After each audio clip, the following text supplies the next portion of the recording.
I'm Isabella Smith, and for my vlog today, I'm going to be taking you through my editing process for photography. I've been doing photography since I was around 8 years old, but sophomore year of high school, I joined the Center for Media Arts for photography, and I'm now in AP photography.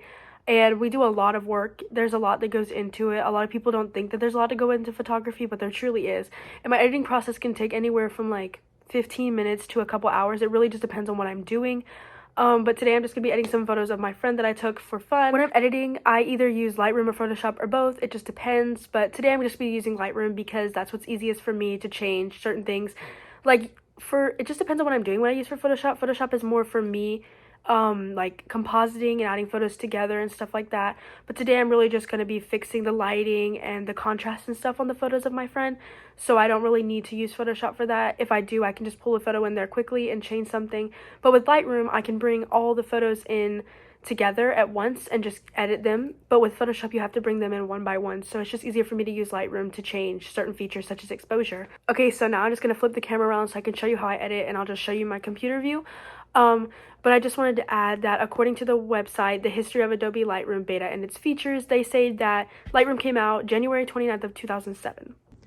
Okay, so I now have the photo brought up in Lightroom, and this photo was taken with a sunset lamp, so you can see that there's very harsh red light on her, and it doesn't look the best, and I think we could make it look so much better. So I'm going to try and make it go back to kind of normal colors, maybe not like totally normal because obviously it's really orange, but just not so bright. And also we can see up here with her hair that there's not really defined lines, and I want to define those more and just make the photo look better in general.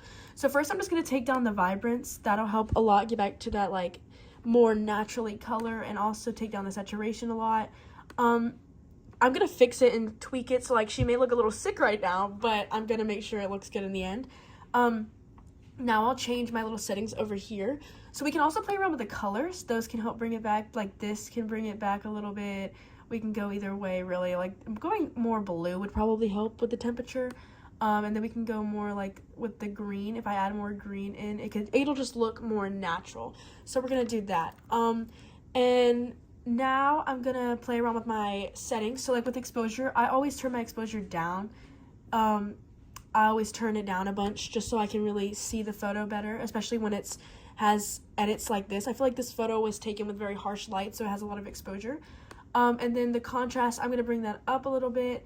Highlights, I think those can go up just a little bit, just because she does have this light hair, and like this is very light right here, and we have some light down here.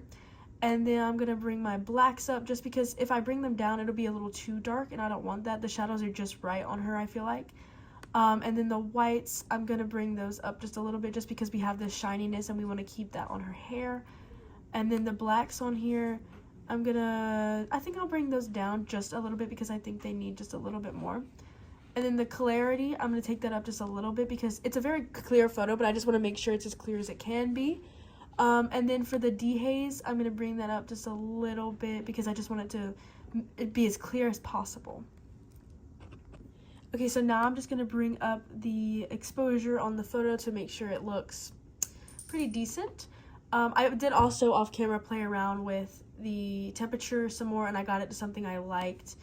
I think it looks pretty good. I just want to make sure this looks good too, so I'm gonna bring it up a little bit.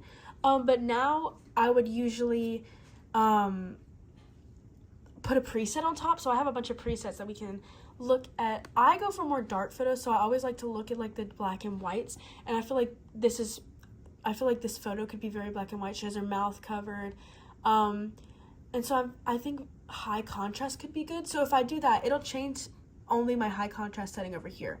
I can also still play around with that with the black and white, so maybe I don't want it as high contrast as it made it, but I like that a lot. And the difference of why I changed the coloring before, so like if I would have left it with like how this light was, like this photo was also shot with that same light, if I would have left it like this, it may have looked good, but it wouldn't have looked as good. Like you can see that is still very harsh because of that harsh lighting that we have, but changing the lighting before gave it that more soft look, so it's not as harsh.